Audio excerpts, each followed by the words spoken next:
Everybody doing? Hope you're all doing really well. It is my great pleasure here today to introduce Tim Bring the Pain Lane. We are going to talk about his upcoming new book, Sipping Tea with the Devil: How to Face Your Demons and in the Fight of Your Life. Tim Lane is a four-time world champion kickboxer.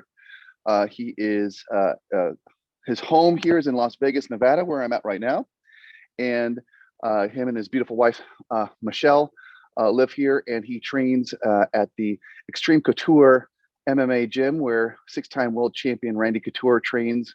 And amongst the, for those of you who follow the UFC and fighting, along with the baddest man alive, Francis Ngannou. I had the great pleasure of touring the facility yesterday and doing a training with Tim. It is tremendous. The reason why I think you'll find today's presentation interesting is that because Tim's life is interesting. Tim grew up as his father was in the Army Special Forces. He actually was born in Germany. His father traveled the world, and he ended up in Virginia, where he began studying martial arts at the age of 5 years old because he was getting bullied in school. And by the time that he was at age 6, he won his first judo tournament. And from there, at that very moment, at the age of 6, he got goosebumps and could not believe the excitement and the engagement and he made it his life's work and life's mission to become a world champion martial artist. And in 2000, he was able to accomplish that goal. And he had defended his title 3 times. So he's a 4-time world champion. The thing that's very interesting about being a 4-time world champion and the belt itself is that we don't necessarily consider the deep meaning behind the belt. Not only is it accomplishment for the highest accomplishment for his particular sport, but also in my mind represents what I would consider a PhD in focus and follow through. Somebody who is at that level with the diet, the mindset, the exercise, and the considerable pounding that they take on a regular basis here has to be able to be aware, have attention. And talking with Tim, I did not realize the level of thinking and strategy and tacticianness and engineering that goes in to becoming a world champion athlete. So I'm very excited to introduce to you, ladies and gentlemen, today, Mr. Tim, weighing in at 140 pounds from Las Vegas, Nevada. Tim, Bring the Pain Lane. Tim.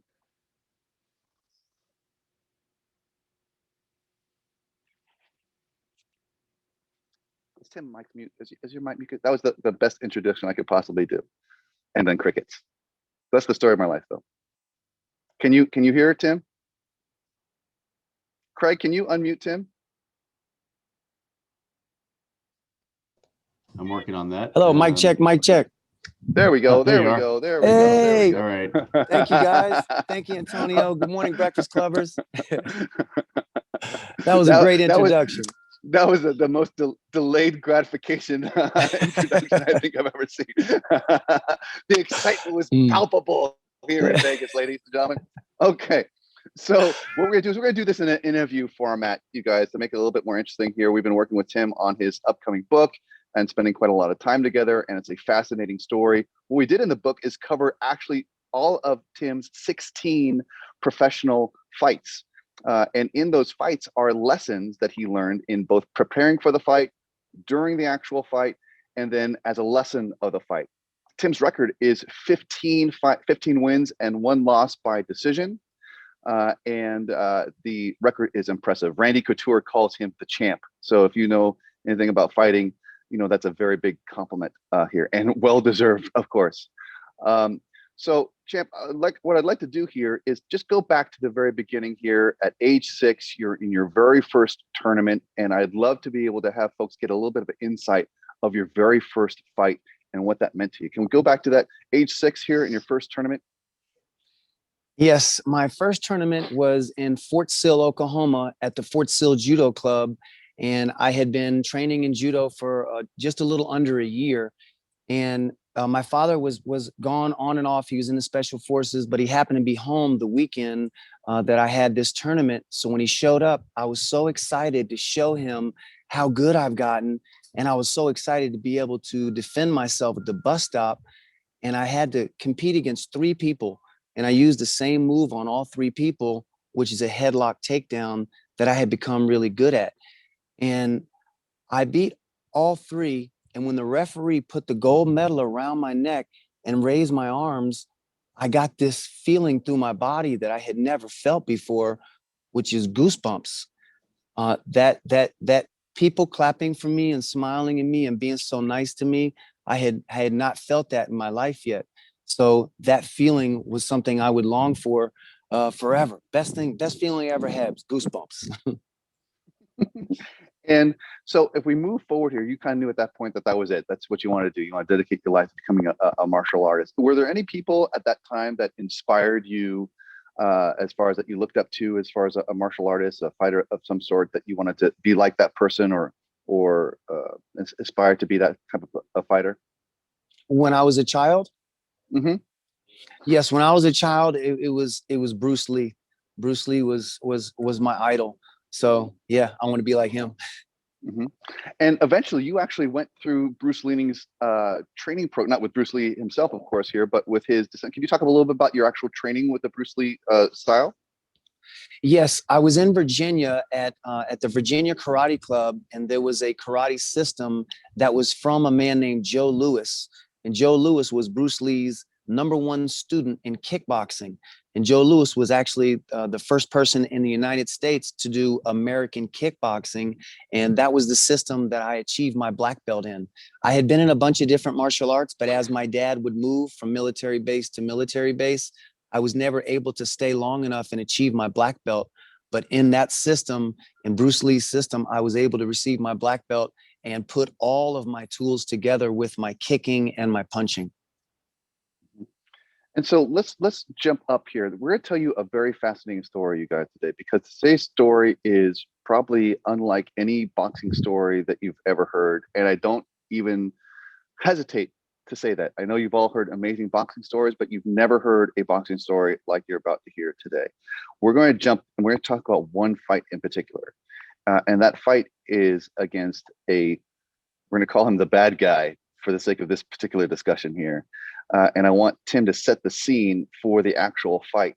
We are in a diner. We're in a cafe in the Bronx. I think it's Jay's Bronx Cafe or something to that effect here. Tim, can you set Jimmy's the scene for Bronx, us? yes.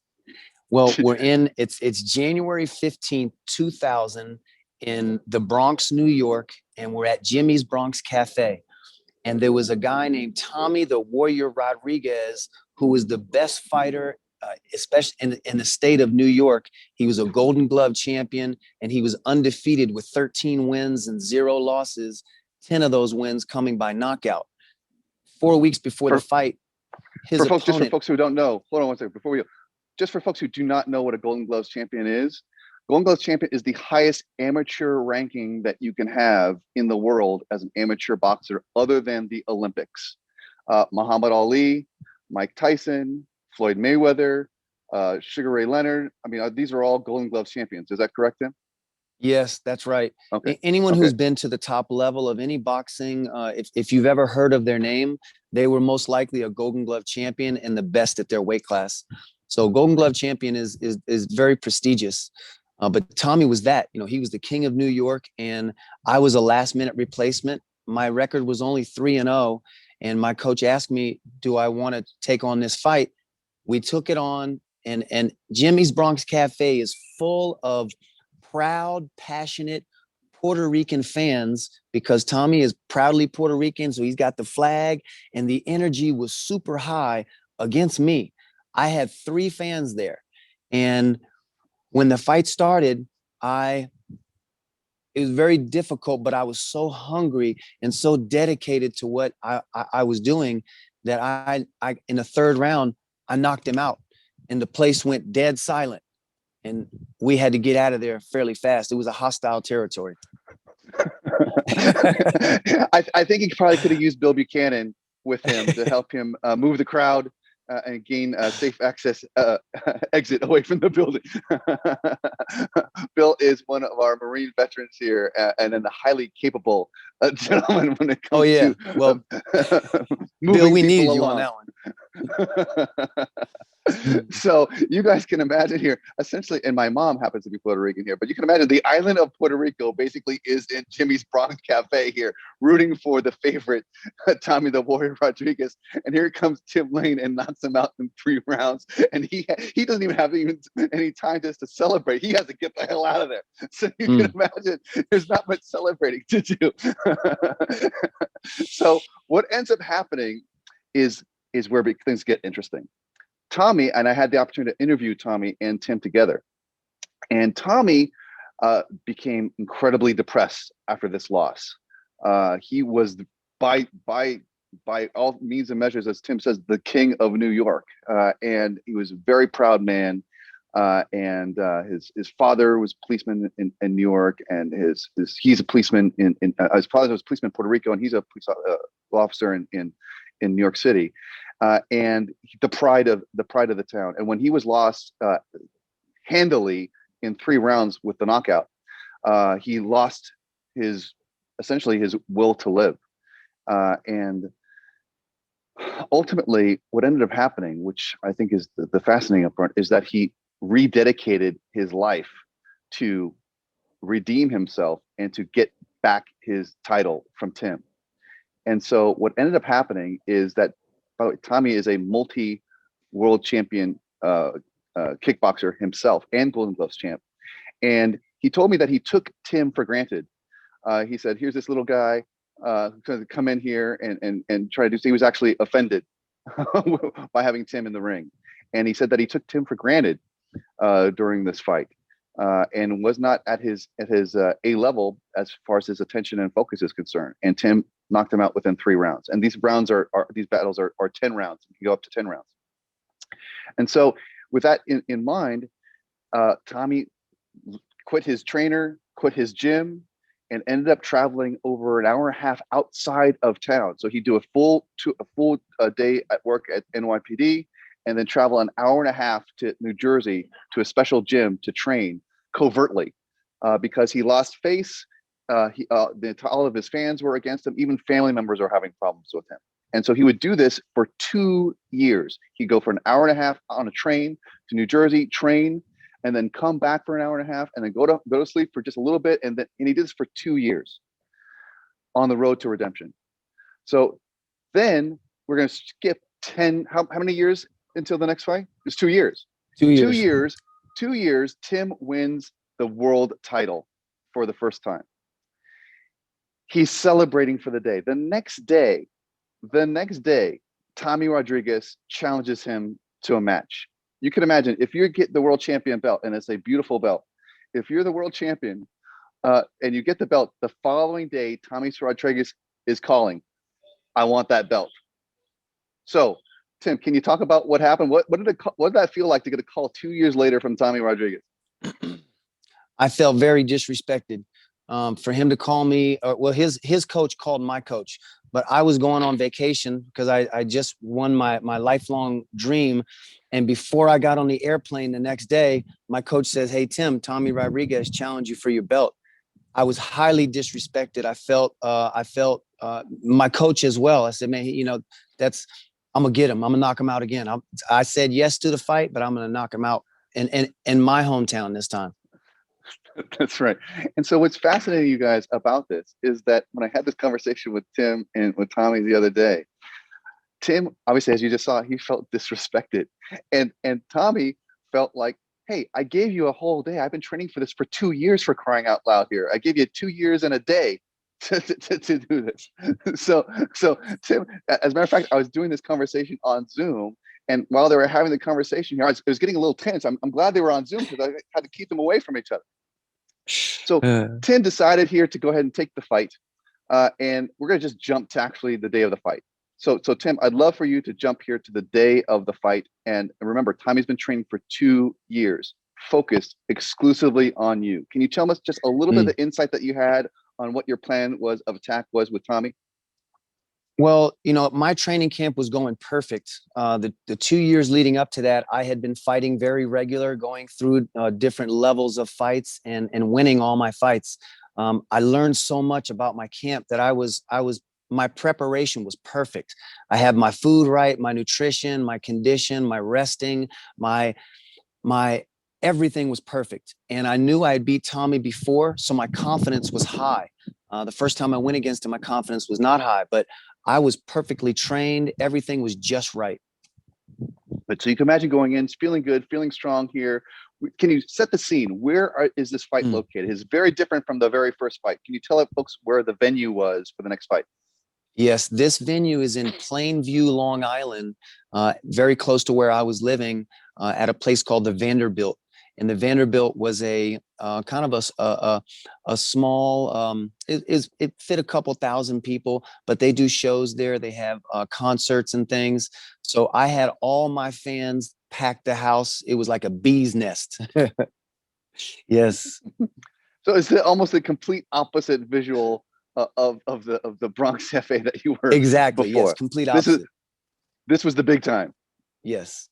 This is the big time. In my And so hometown, everybody's there for me.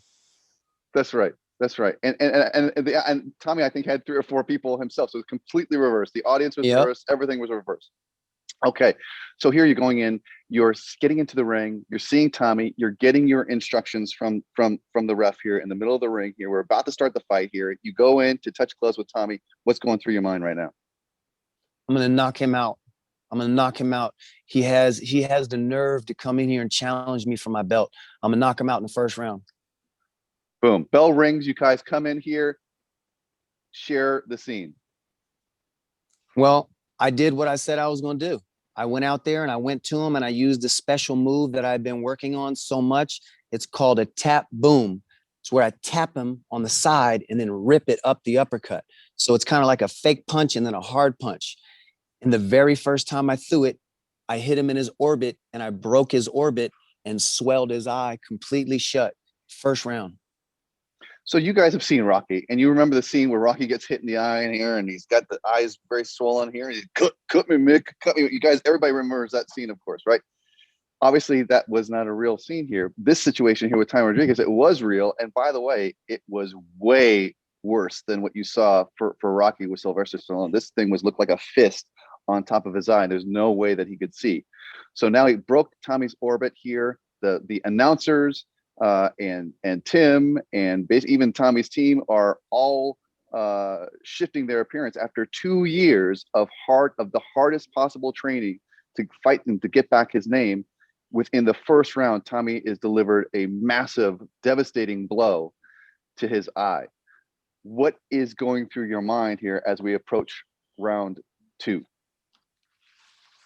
Is to be aggressive. You know, I saw his eyes swell shut and I thought to myself in the corner, I'm going to be the first person on live TV to knock someone's eyeball all the way out of their socket. I just knew I could pop it out because it was just ready to burst. They should have stopped the fight. It was swollen so much that, yeah, my goal, my mission is to pop the eye out. Breakfast Clubbers, are you listening to this story? Okay, I just when I heard this and he told me this for the first time, I thought it was unbelievable. I thought it was unbelievable to have somebody have that level of focus and had that intention. And Tommy actually said Tim had bad intentions with every punch that he threw and every kick that he threw. But then Tommy's actual training for 2 years began to take shape. What Tommy did, Tommy was a orthodox fighter. And not orthodox from the religious perspective, but orthodox here where he was a righty. What he did for 2 years is he trained as a southpaw, and because Tim is a southpaw. And so what he was able to do is, as a result of getting his eye essentially crushed in and unable to see, he actually changed his entire stance to southpaw stance. And as a result of that, Tommy was able to go for 10 rounds without a single hit to his eye. The amount of focus and technique and strategy is just incredible. He lasted 10 rounds. But in the 8th round, what's happening is over time, Tim is focusing on Tommy's eye, round after round after round. And I'm shortening the story here just for sake of time.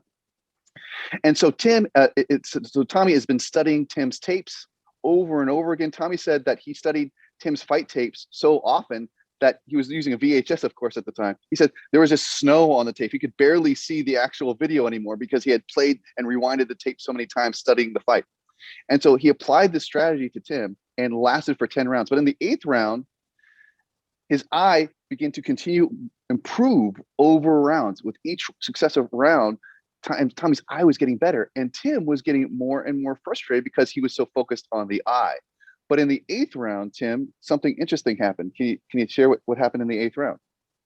Yes, in the 8th round, I actually didn't realize that he kept changing to lefty stance and moving and moving.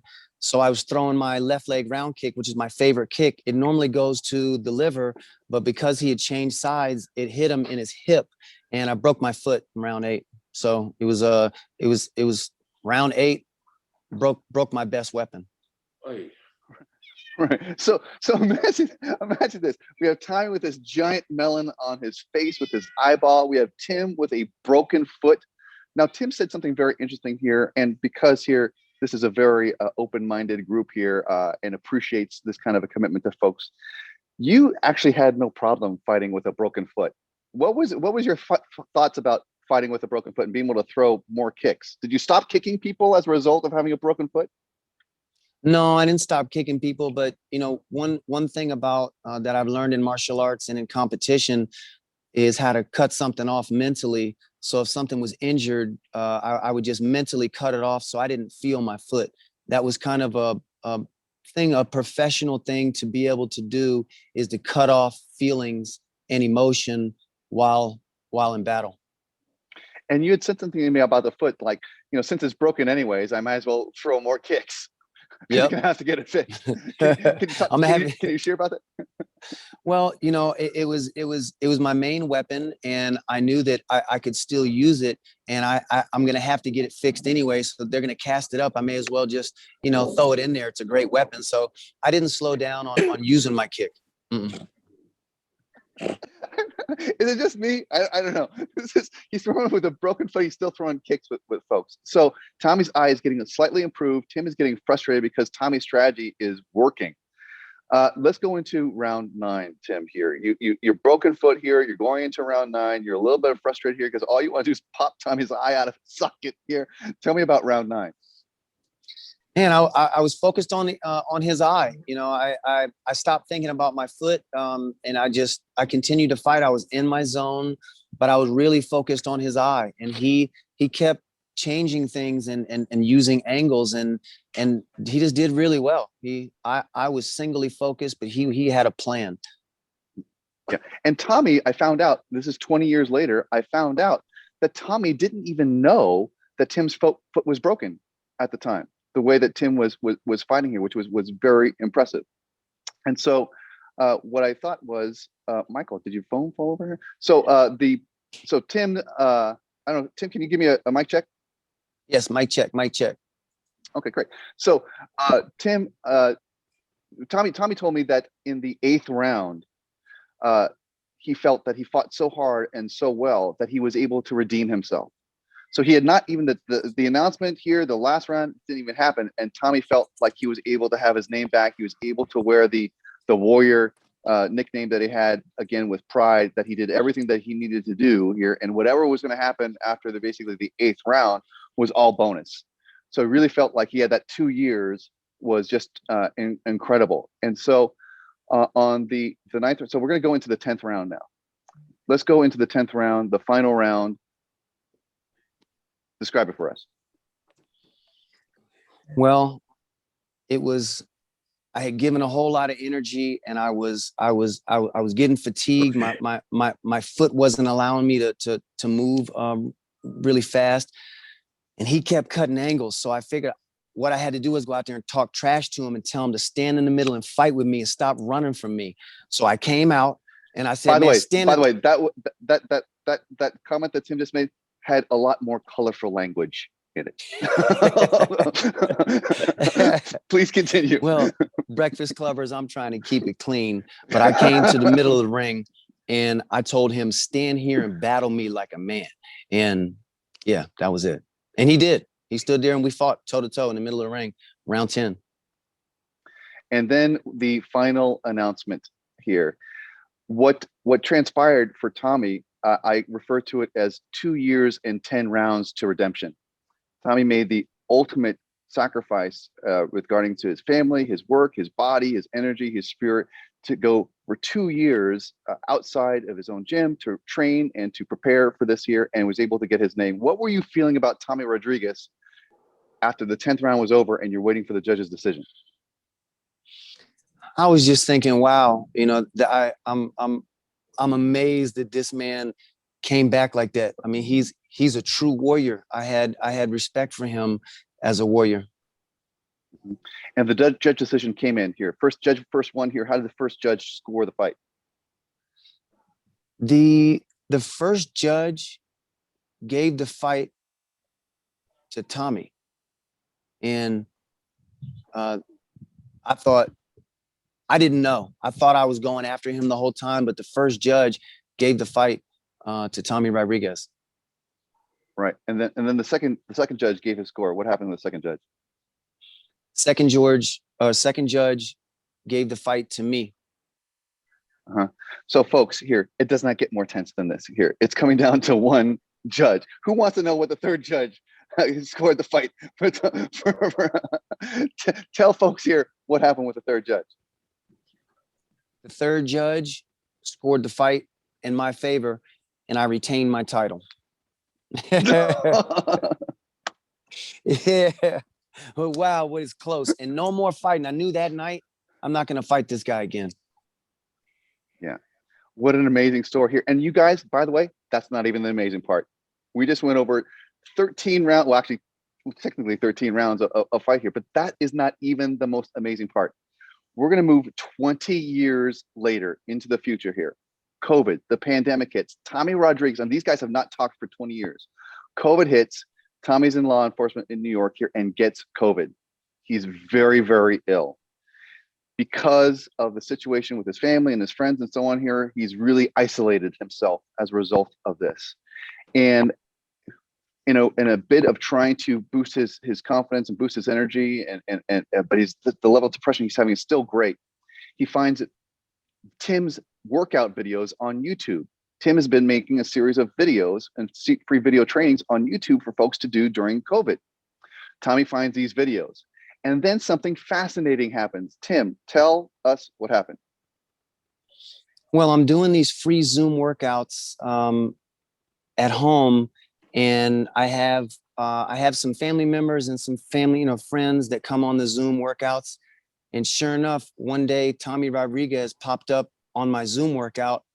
He was like, "Hi, Tim." Yeah. Yeah. What was that like? What was your reaction to that? I don't even know exactly how I felt, but it was a little bit bizarre. But I mean, I have respect for him, and I'm okay with him being on there. I wasn't sure why, but it was surprising. But I welcomed him. Yeah. And the short version of the story here, guys, because we're running over time here, is that these guys became not only reacquainted as friends, but the deepest brotherly style relationship that you can possibly imagine. The two here with Tim's support here got Tim through this incredible depression, got him a coaching opportunity here with veterans in New York through Zoom. And they become the very best of friends. And Tommy Rodriguez was actually right here in Las Vegas at the event that we just attended here. How do you feel about Tommy Rodriguez today, Tim? Oh man, I love him, Antonio. It was very bizarre having my adversary show up, but when he said, he said, "Tim, I'm not doing good, and I need help. Will you help me?" For him to reach out to me and ask me to help him was the most humbling and most vulnerable thing I've ever seen. And ever since then, we become brothers, and we're going to keep our mission of keeping hope alive. And we're going to learn how to talk, and we're going to learn how to do our thing so we can stay together and do the best we can be. Because, the fight's out here trying to stay positive, man. We're trying to stay positive out here. But now that we're together, we are keeping hope alive. Wow. So, Tim, ladies and gentlemen, if you heard what happened transpired between Tim and Tommy, the bitterest of rivals and now the best of friends in a story unlike any other in boxing. And if Tim and Tommy can put aside their differences and become friends, how about all of us? Thank you very much for your attention today here. And concludes our presentation. Thank you, Tim. Thank you, Antonio. Thank you, Breakfast Clubbers. Good to see you guys. What a fantastic presentation. Wow. Let's open it up for questions. Can you tell us about your book? Yes. So Tim, do you want to talk a little bit about the book here? The book is in progress right now. We're about 3/4 of the way through the book, but Tim, maybe you want to talk about a little bit about your experience putting the book together. Yes, the book goes over my 16 professional fights and what I did to prepare for the fights, and how my team was put together, and really what it boils down to, guys, is sipping tea with the devil is about getting comfortable being uncomfortable. And it took me many years to kind of figure out this philosophy, but now that I've been able to see things clearly and I have Antonio and a team bringing up things in my life, it's a story of how to get out, how to release demons so I can feel good and feel positive and get my life back. Antonio, I have a question for Tim, if I might. Mr. Wilson. Regardless of what discipline you're talking about, the one quote I remember from John Lennon, he talked about once a man gets up on a pedestal, everybody's trying to knock him off. So I wonder, after you became accomplished in this discipline, how did you deal with people that ran into you that were trying to be big shots? And, did you ever find yourself outside of the ring in a confrontation? And if so, how did you handle that? And did you ever have to slap somebody in the next week because they were just messing with you? How did that all work out for you, Tim? Well, during my fight career, my professional fight career, I never had any kind of issues outside, Rick. It was I think the way I carry myself, people, I didn't really act like a tough guy. So people didn't really push my buttons. It was when I was a young child, Rick, before I was in the professional ranks, that when people would make fun of me because of my red hair or freckles, or because I was a new guy in town or something, I would get in a lot of fights. And that was as a child and as a teenager. Thank you, sir. Yeah, thank you, Rick. Bill Buchanan. Good morning, Tim. Bill Buchanan. I'm Bill. fascinated with your story. I mean, I can identify with your being a military brat. My dad was a career Marine, so we saw a lot of territory back and forth. And I have a law enforcement background, so a lot of points in your story that were fascinating to me, and I always admire somebody who is self-made, and I think you are probably the epitome of a self-made person. I got your website up on my PC here, and I'm just wondering, I have a couple of questions for you, Tim. Number one is, are you familiar with Tim Larkin, Target Focus Training in Las Vegas? Have you heard of him? I have not, Bill. Okay. The reason I mention him, I'll be 80 in February. I'm still pretty active. I do the TRX workout every other day, and you know about that. But anyway, he's, your style of martial arts and everything is pretty much beyond me at this phase of my life. As in law enforcement, we had our own system, and the Marine Corps, as you know, a couple of years ago, adopted martial arts as part of their training too. But Tim Larkin, his approach is at the very last moment where you're going to be either trashed or killed, this is what you need to do. Okay. And that appeals to me because I don't know how many more years I have, but I want to be able to do, adopt that sort of thing. It doesn't require years and years of training. I thought I'd mention that to you. He's down there. He's a good guy. He's a former SEAL, and I've been following his videos. The other thing is, looks like you've got a really accomplished, not only accomplished background, but a good business going here, Tim Lane Fitness. And I just wondered, have you seen, since what went on last year with the riots and burning in the cities, Seattle and Portland, et cetera, and attacks on people by mobs, have you seen an uptick in business? You know, Bill, our gym has our gym has had an influx, especially now that we have the quarantine is a lot more free for people to come in without wearing the masks. We do have a lot of people coming in, a lot of people bringing their children in. So yeah, Bill, the business has definitely been picking up since quarantine. Interesting. Great presentation, Tim. Thank you. Bill, Yeah, actually, thank you, Bill. Just to let you know, Bill, that Tim trains actually Air Force personnel on Zoom. He does a monthly training program on Zoom. I think there's over 100 airmen on that call. Is that correct, Tim? Really? Yes, it depends on what group we have, but we have anywhere from 40 to 600. We've had our biggest group was 540 airmen. Wow. Yeah. That's terrific. Yeah, Bill, I'm here at Vegas on Nellis Air Force Base. Oh yeah, I'm familiar with Yeah. that. Yeah, great. Any other and we're always looking to expand that as well. Any more questions? By the way, Patricia Fripp, what do you think about this presentation here today, Mr. Tim Lane? Well, I thought it was very exciting and very poignant, and it was great to see that you're now pals. Now, I know that you have quite an impressive wife as well, and I would like to know, everyone loves a love story. How does a macho guy like you, I'm sure you had lots of groupies in your day. How did you meet and fall in love with your wife? Thank you so much for asking me this question. A friend of mine had come to the gym, and his name is Mike Jones. He was from Ohio, and he was training with me for a while. And he said, Tim, I have a friend of mine named Michelle that has trained at a couple different places, but I think that she would like your style, the way you kind of, do your classes and bounce around, the way I'm interactive with all the students. And she came in, and he introduced me to her, and we got along great.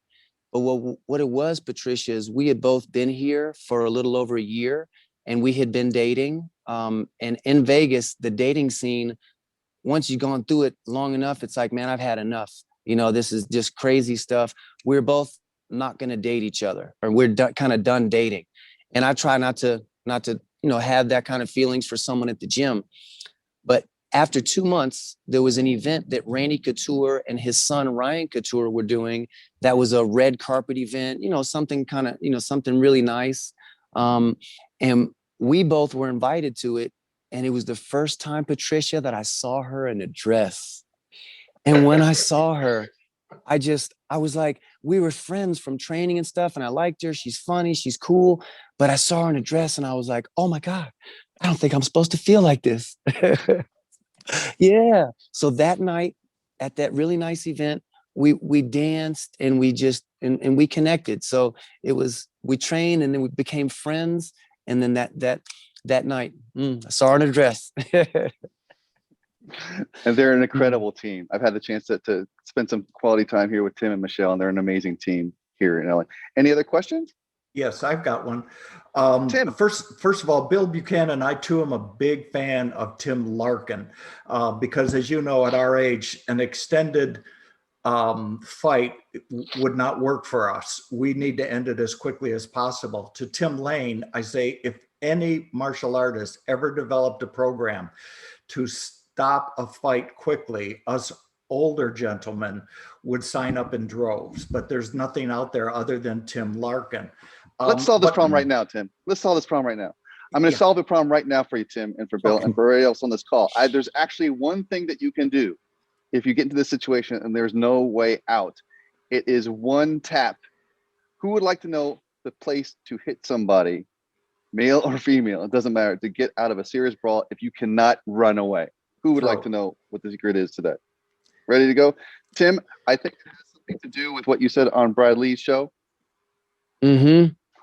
Well, guys, the most fantastic shot that will throw off an attacker, that will hurt their equilibrium so they're not able to attack you, can be done with an open hand smack, and everything targets the ear. So open hand smack or a punch to the ear of an attacker will stop them long enough to get you away. Yes, the ear is the vital area that's hit. Great. How many people? Thank you. How many people thought that the vital area was a bit lower? Well, I thought it was the throat. But Tim Lane, my question, and congratulations on a stunning career and all that you've accomplished. I work in the field of mental management, and we have a lot of MMA fighters that are now taking it thanks to Joe Rogan, et cetera. What percentage of what you do is mental? Because I get the idea it's a real big number. Tim, what I do is about 90% mental. Yes.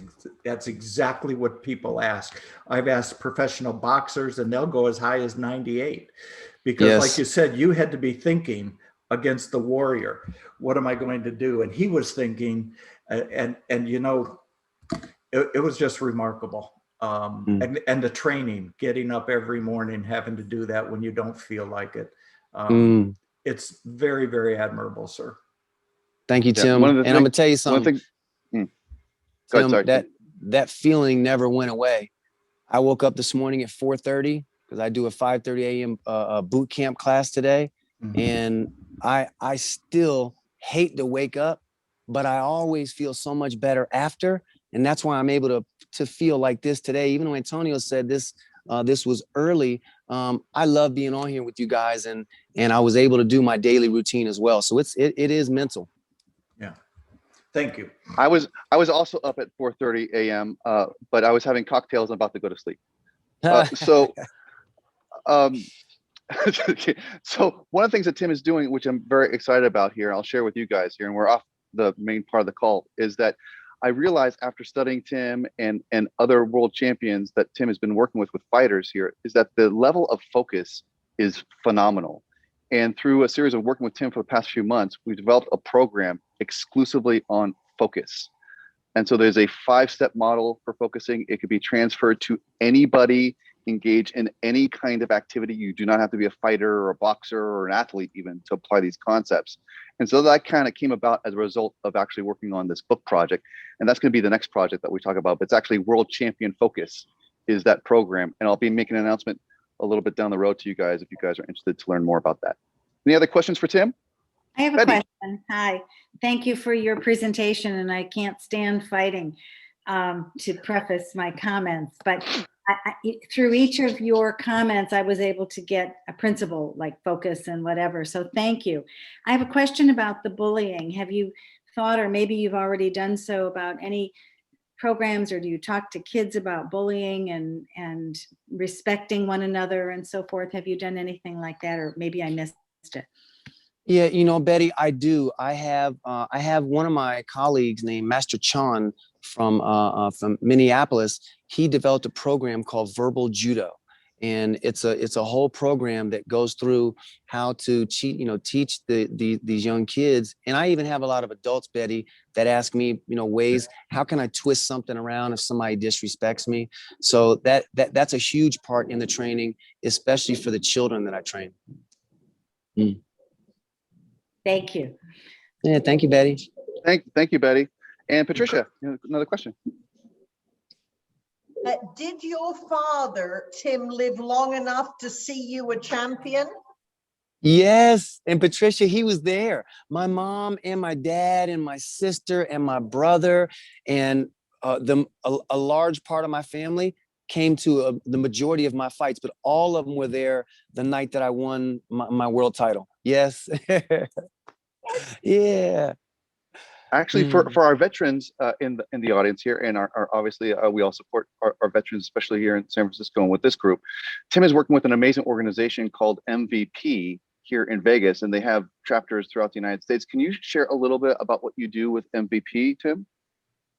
Yes, MVP is a nonprofit called Merging Vets and Players, and we help inspire, empower, and motivate combat veterans and professional athletes to have a team when the uniform comes off, and to let them know that they're not alone. And can you So talk we about, I meet had here. the opportunity, yeah, I had the opportunity on was it Monday to be able to come to your, oh no, sorry, Friday. Friday. Days Friday are I came mixed to, up in Vegas, man. days are mixed up here. I swear there's coffee in here. So on Friday I came to the event, and there was about 40 people who came, and they come from all over the United States. And you have people who are in wheelchairs, people who have amputations, people who have, these are all vets and former NFL players in particular here. Can you talk a little bit about what you do in these sessions that you guys have? Yes. So what we do is we have a physical workout at our gym here, Randy Couture's gym, called Extreme Couture MMA. And we meet for an hour to have a 1 hour workout. And then we sit down and have what's called a fireside chat for an hour. And that's where we share things about our life, our successes, the things we're having, our challenges. And it's just a platform and a space for us to be vulnerable, with people that have been through similar experiences. Terrific. Thank you. Any other questions, you guys? Okay, well, I think that concludes it here. We'll be working more with other organizations here who are interested in the Focus program and talk with Tim about his career. But I hope you enjoyed the presentation today, and thank you very much for your kind attention. Thank you, Tim. Antonio, Yes, thank you, Antonio. Antonio, I want to laud you on your excellent set there. You obviously worked overtime to find that set, man. Yeah, that was a Hey, great guys. job, guys. I wanna only let you wish guys that know. it was bigger. I'm going to go ahead and end the recording, but again, Tim, thank you so much for sharing with the Breakfast Club this morning, and Antonio, thank you for being a great host, and we really appreciate you guys. And Thanks, everybody. and Thanks make for sure you having get us, a guys. plug in for the book and anything else Tim's involved with. We'd Thank love you. to participate. Great. You can go to worldchampionfocus.com for more information on Tim's upcoming Focus program. Fantastic. All Thanks. right. Well, everybody, I'm going to end the recording. I'll keep the room open for a few minutes longer.